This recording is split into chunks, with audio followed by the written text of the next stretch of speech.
कहानी प्रेम के बोल।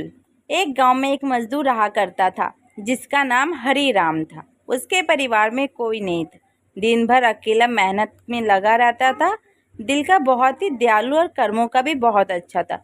मजदूर था इसलिए उसे उसका भोजन उसे मजदूरी के बाद ही मिलता था। आगे पीछे कोई न था इसलिए वो आजीविका से संतुष्ट था।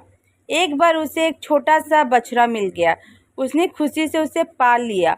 उसने सोचा आज तक वो अकेला था, अब वो इस बछड़े को अपने बेटे के जैसा पालेगा। हरीराम का दिन उसके बछड़े से ही शुरू होता है, उसी पर ख़त्म होता। वो रात दिन उसकी सेवा करता और उसी से अपने मन की बात करता। कुछ समय बाद बछड़ा बैल बन गया। उसकी जो सेवा हरीराम ने की थी उससे वो बहुत ही सुंदर और बलशाली बन गया था। गांव के सभी लोग हरीराम की बैल की बातें किया करते थे। किसानों के गांव में बैल की भरमार थी, पर हरीराम का बैल उनसे सबसे अलग था। दूर दूर से लोग उन्हें देखने आते थे। हर कोई हरीराम के बैल के बारे में बातें कर रहा था।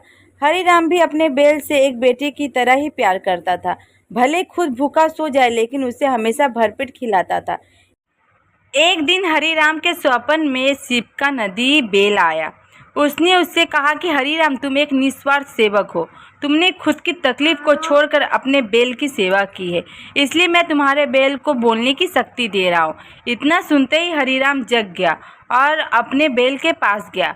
उसने बैल को सहलाया और मुस्कुराया कि भला एक बैल बोल कैसे सकता है। तभी अचानक आवाज़ आई, बाबा, आपने मेरा ध्यान एक पुत्र की तरह रखा। मैं आपका आभारी हूँ और आपके लिए कुछ करना चाहता हूँ। यह सुनकर हरीराम घबरा गया। उसने खुद को संभाला और तुरंत ही बैल को गले लगाया। उसी समय से वह अपने बैल को नदी कहकर पुकारने लगा। दिन भर काम करके आता और नदी से बातें करता। गरीबी की मार बहुत थी। नदी को तो हरीराम भरपेट देता था लेकिन खुद भूखा सो जाता था। यह बात नदी को अच्छी नहीं लगी। उसने हरीराम से कहा कि वह नगर के सेठ के पास जाए और शर्त रखे कि उसका बैल नदी 100 गाड़ी खींच सकता है और शर्त के रूप में सेठ 1000 मुहरे ले लेना। हरीराम ने कहा, नदी, तू पागल हो गया है? भला कोई बैल इतना भार वहन कर भी सकता है? मैं अपने जीवन से खुश हूँ, मुझे यह नहीं करना। लेकिन नदी के बार बार आग्रह करने पर हरीराम को उसकी बात माननी पड़ी। एक दिन डरते डरते हरीराम सेठ दीनदयाल के घर पहुंचा। दीनदयाल ने उससे आने का कारण पूछा। तब हरीराम ने शर्त के बारे में कहा। सेठ जोर जोर से हंसने लगा। बोला, हरीराम, बैल के साथ रहकर क्या तुम्हारी मति भी बैल जैसी हो गई है? अगर शर्त हार गए तो 1000 मुहर के लिए तुम्हें अपनी झोपड़ी तक बेचनी पड़ेगी। यह सुनकर हरीराम और अधिक डर गया, लेकिन मुंह से निकली बात पर मुकर भी नहीं सकता था।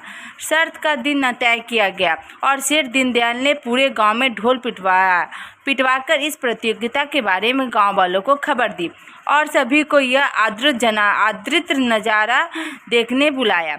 सभी खबर सुनने के बाद हरीराम का मजाक उड़ाने लगे और कहने लगे कि यह शर्त तो हरीराम ही हारेगा।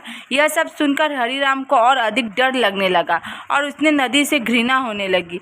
वो उसे कोसने लगा, बार बार उसे दोष देता और कहता कि कहाँ मैंने इस बैल को पाल लिया। मेरी अच्छी भली जिंदगी कट रही थी, इसके कारण सर की छत से भी जाऊंगा और लोगों की धू धू होगी।